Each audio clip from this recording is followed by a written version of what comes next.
Metropolitans. As it is right now, we're one day before the qualifying offer deadline, and it looks like Sean Manaea is going to decline that option. We're going to talk about that and what it means for the Mets staff moving forward next year. And the team picks up some depth signings in this hot stove season. What's going on, everybody? Flobo Boyce here. You are locked in to Mets Digest, your one-stop shop for Mets content all around the world. Thank you so much for rocking with us. We were a young channel. We're growing fast. And the fact you're here with your comments and your concerns means the world to me. Do me a favor, though. If you're watching this right now, you haven't already, make sure you hit that subscribe button. You want to be in that 21.4% that's already subscribed. Myself and Mike D'Angelo work tirelessly to give you the content you can use. Do me a favor. All right, enough of the housekeeping.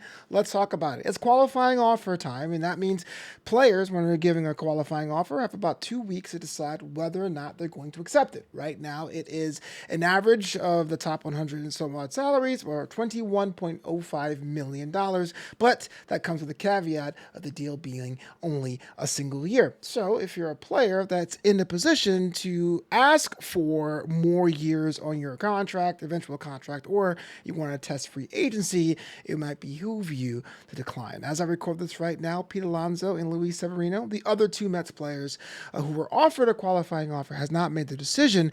But breaking news coming over from SNY by way of a tweet says that Sean Manaea is partial to turn down that qualifying offer, and that would make him instantly a free agent. And even though it's pretty much the sky is falling on some sides of things, we know this is all part of baseball. But it is kind of interesting about the path that Sean Manaea took this season, coming off of a reclamation project, if you want to use that phrase that's been said so often by the front office of the Mets. Started off pretty rough for the team, really was outperforming when the team wasn't performing, but really decided to turn it up a notch, change his arm slot, really became the ace of the staff when we didn't really have one, as Kodai Senga briefly spent this year on the injured list. Now, Sean Manaea is rife to get paid, and rightfully so, but the first step for that means to decline that qualifying offer with hopes of having a multi-year deal. Now, will he sign with New York? Will he sign elsewhere? That remains to be seen. There are many teams in the market for someone of that caliber. But I got to be honest with you. If you think about Sean Manaea and what he's been doing so far, you got to make sure you're at least locked up for a couple of years. The qualifying offer could be $1 billion. Maybe not $1 billion, but it could be 24 or 25 million. But you want to be able to have a 2 or 3 year deal to make sure that you can lock in with your team. And it does seem like the team, as it is right now, in Queens, have pretty much been a family. As I said, Manaea was married this past weekend, finally marrying his girlfriend. And a lot of members of the team actually went out there. We saw Francisco Lindor show up with Katia, was dancing to OMG while it was playing. It definitely was a family. And so if I were to speculate, I would say the Mets have a vibe advantage.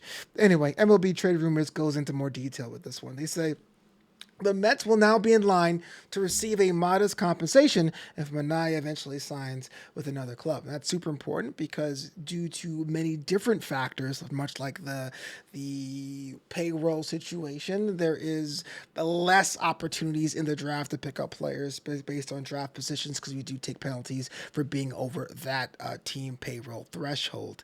As competitive balance tax payors, they will receive a pick after the 4th round of the upcoming draft. So they do get a compensatory pick, but it'll be a bit lower because of the high payroll we just mentioned.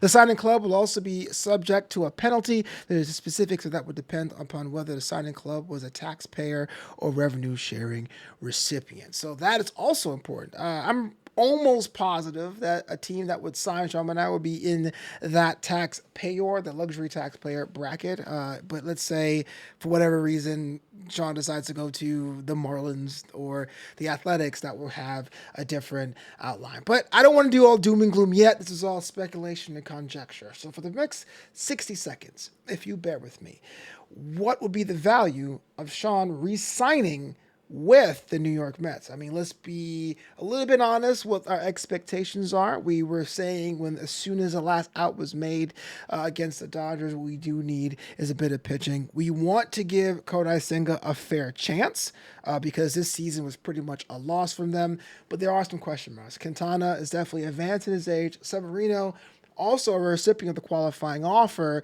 is kind of doing this weird dance where he had a pretty much a renaissance year, but if you want to go by trends, the year before that and the year before that, he was trending a bit downward. So I would like to have Sevy on the team, but I can understand if the front office moves on. So you talk about what it means to be an ace in a team. Manaea is the closest one to it, especially if you look at some of these numbers. So, especially in the whole run of the September playoff ball in the regular season, Manaea was just lights out for the squad. The numbers here kind of have to rope in some of the bad runs of form, one of the excellent runs of form. If you slice off the back half of the year, he was pretty much lights out. And so those kind of valuable things, especially the fact that he is almost unhittable to some players. I mean, remember a couple times during the playoffs where he made Shohei Ohtani look really foolish. Any team will want to have that as a value, but I do think the Mets would be best suited to try to work out a deal for at least 2, if not 3 years with Manaea. Looks like he loves the team, looks like he loves the city. He's found his form, he's found his renaissance. The Mets were 6 wins away of becoming world champions. There may be a little bit of stuff to try to get back some unfinished business there. What say you? Qualifying offer is now rejected, so now the pocketbooks have to come out if David Stearns and company will want to make Sean Manaea a Met for next season. You let me know what do you think about whether or not if you would sign Sean Manaea if you were the front office, or if there's some people a bit more aggressive and say, hey, look, we got to get Montgomery, we got to get Snell, we got to get Crochet, we got to get all these other guys. Maybe we're okay with letting Sean Manaea find greener pastures in exchange of a quote-unquote upgrade. I'm really curious to what you think about this breaking development. Manaea turning down the qualifying offer offered by the New York Mets organization. But moving on, we also got some depth signings over the weekend, the hot stove, the silly season, if you will. I know a lot of the fans are kind of frustrated at this point. We want these superstar signings, but depth pieces are okay. The Mets organization has re-signed Rafael Ortega, who actually spent time with the team last season when we kind of given up on that playoff run, or we called it the retooling. We didn't call it a sell-off. We called it a retooling. Rafael Ortega spent some time on the Major League roster, but now he is a Met once more. This update comes from SNY TV. It really puts it succinctly. It says, Ortega, a left-handed hitting outfielder, played 47 games with the Mets in 23, slashing 219, 341, and 272. Okay, not barn-burning numbers, but I guess that's good for depth signings.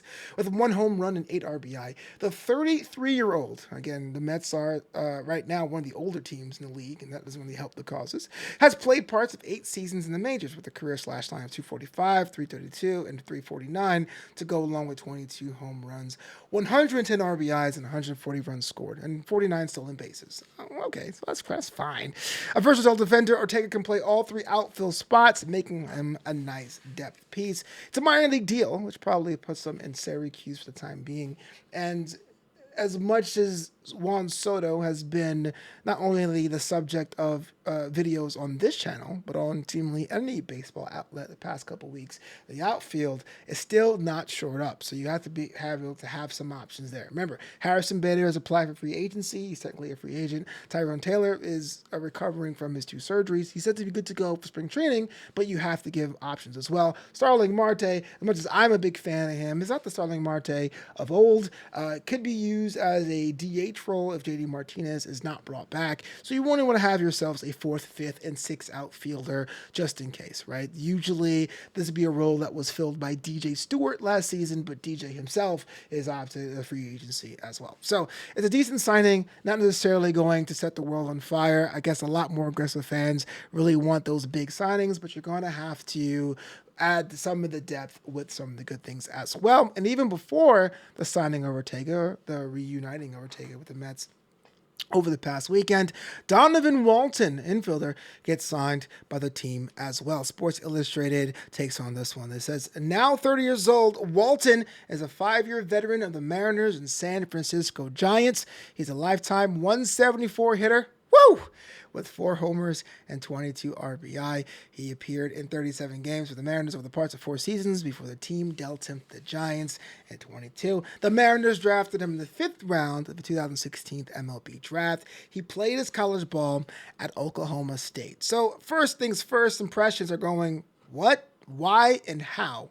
But if you look at last year's spring training, really David Stearns first, there really were some pieces that looked like bad decisions that were given a chance. And I know I'm going to mention Zach Short and I'm going to mention Joey Wendell, and they eventually became bad decisions and they were dealt with pretty handedly, but they did overperform in spring training, which gave them a chance. And sometimes you may get a Zach Short or a Joey Wendell, or you might end up with a Iglesias, somebody who hadn't played in 23 at all. And as the number is right now, lifetime 174 doesn't evoke a whole lot of confidence. I know there's going to be some people in the chat snarkily saying, yeah, World Series bound, but you're going to have to really mix the low value or the low cost, high value prospects, some of the older veterans, some of the younger guys, to really make the team as strong as you can.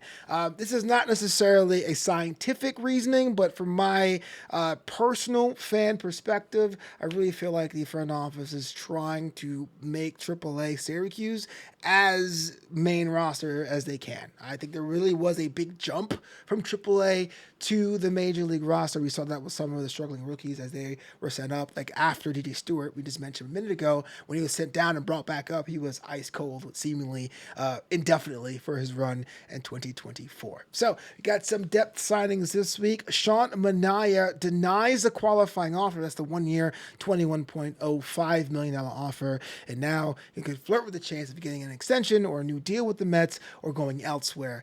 Crazy days, and we're only less than 24 hours away to the deadline of the other qualifying offer. So by this time tomorrow, we're going to know if Pete Alonso and Luis Severino are going to accept or reject that offer as well.